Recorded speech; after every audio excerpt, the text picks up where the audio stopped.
We cannot accept kwamba kuna uhalifu inaendelea na saa zingine hata officers wetu wengine wanahusika.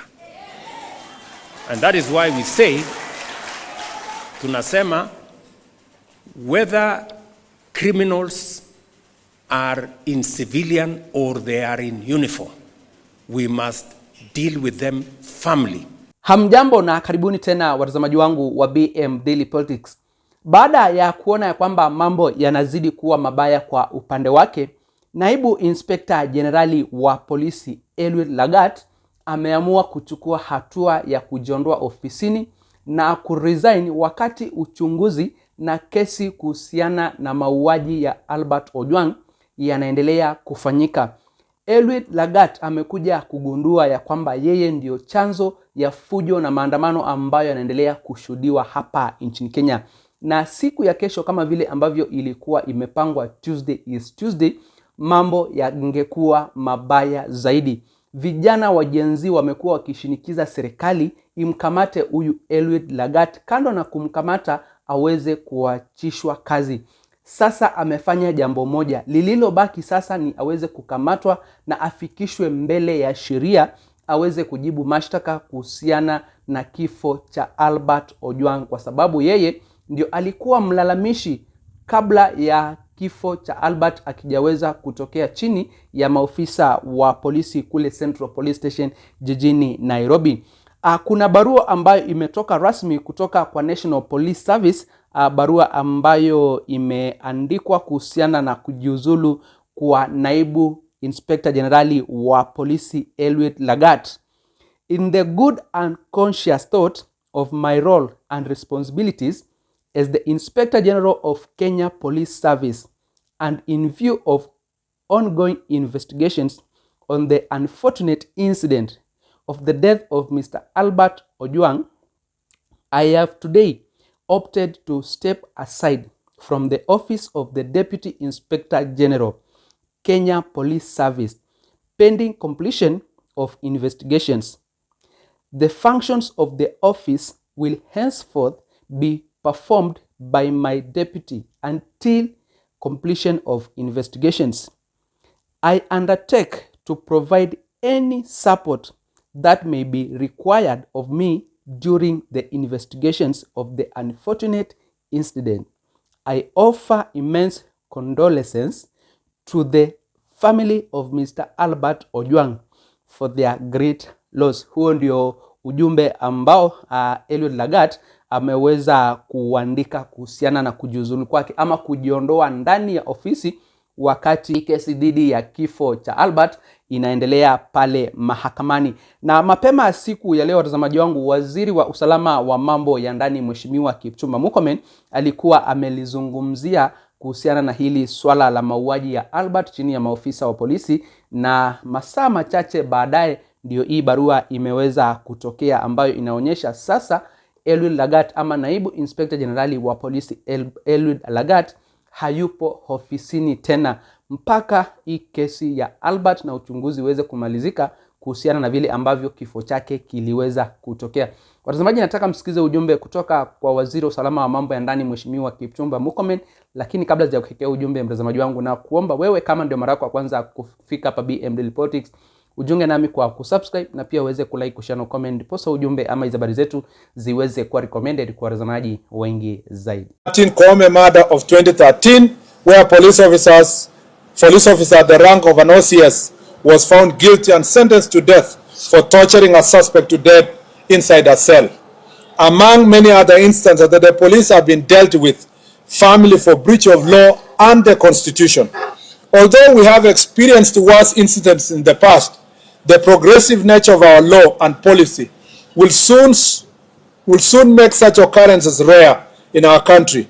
Incidents such as bodies being dumped in Yala River, the case of Indian nationals killed in a container at police station, cases of abductions, incarcerations, detention without trial, and recently the death of Mr. Albert Ojwang while in the hands of police, among others, must be punished by law, and those involved will soon be held accountable. Globally, countries have made significant strides in attaining police reforms. Instances such as public outcry, social movements, and specific instances of violence or misconduct have led to significant and relatable scenarios of police reforms. As a government, we are duty-bound to uphold the highest possible standards in safeguarding the security, formulating priority areas of reform and enforcement of law. Our goals remain delivery of professional, accountable, and citizen-centered policing that meets the aspirations of our Constitution. To realize these objectives, the Ministry of Interior and National Administration remains firmly committed to pursue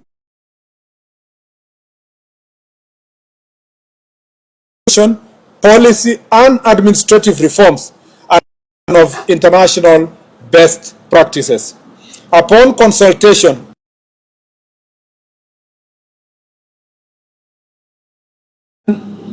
in the aspiration of fulfillment of Constitution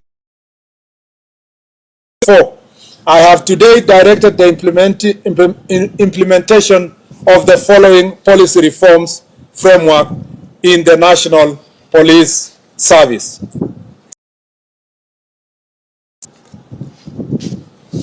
On CCTV surveillance, it shall be mandatory to equip police stations with CCTV surveillance to enhance transparency and accountability.